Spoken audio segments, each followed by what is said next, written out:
Roaring noon. In a well-fanned 42nd Street cellar, I met Gatsby for lunch.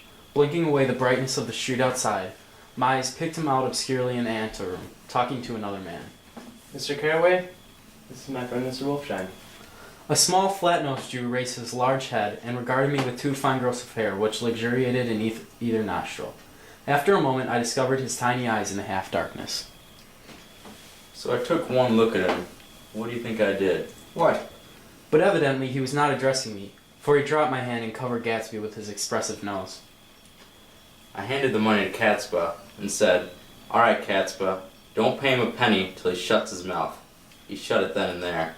Gatsby took an arm of each of us and moved forward into the restaurant, whereupon Mr. Wolfsheim swallowed a new sentence he was starting and lapsed into a somnambulatory abstraction. Highballs? This is a nice restaurant here, but I like across the street better. Yes, highballs.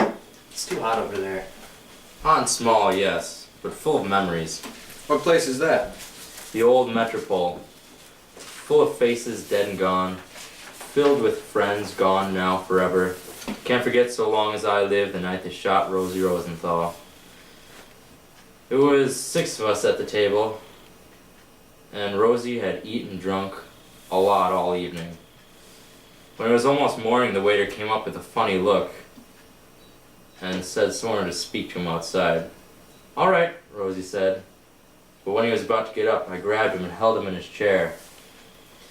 "Let the bastards come in here if they want you, Rosie. But don't you, so help me, leave this room." It was 4 o'clock in the morning then, and if we'd have lifted up the blinds, we'd have seen daylight. Did he go?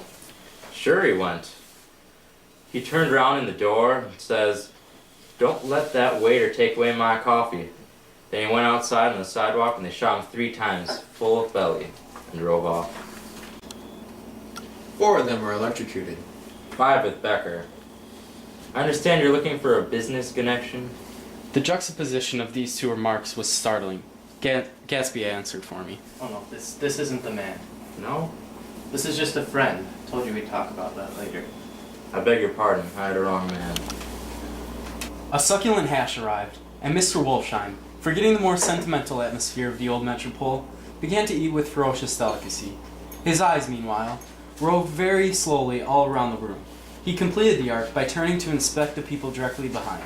I think that, except for my presence, he would have taken one short glance beneath our own table. Look here, old sport. I'm afraid I made you a little angry in the car this morning. There was that smile again, but this time I held out against it. I don't like mysteries. And frankly, I don't understand why you won't come out and just tell me what you want. Why does it all have to come through Miss Baker? Oh, it's nothing underhand. Miss Baker's a great sportswoman, you know, and she'd never do anything that wasn't alright. Suddenly he looked at his watch, jumped up, and hurried from the room, leaving me with Mr. Wolfsheim at the table. He has to telephone. Fine fellow, isn't he? Handsome to look at, and a perfect gentleman. Yes. He's an Oxford man. Oh, He went to Oxford College in England. You know Oxford College. I've heard of it. It's one of the most famous colleges in the world. Have you known Gatsby for a long time? Several years. I made the pleasure of his acquaintance just after the war. But I knew I discovered a man of fine breeding after I talked with him an hour. I said to myself, there's a kind of man you'd like to take home and introduce to your mother and sister. I see you're looking at my cuff buttons. They were composed of oddly familiar pieces of ivory. Finest specimens of human molars. Well, that's an interesting idea. Yeah. Gatsby's very careful about women. He would never so much as look at a friend's wife. When the subject of this instinctive trust returned to the table and sat down, Mr. Wolfsheim drank his coffee with a jerk and got to his feet.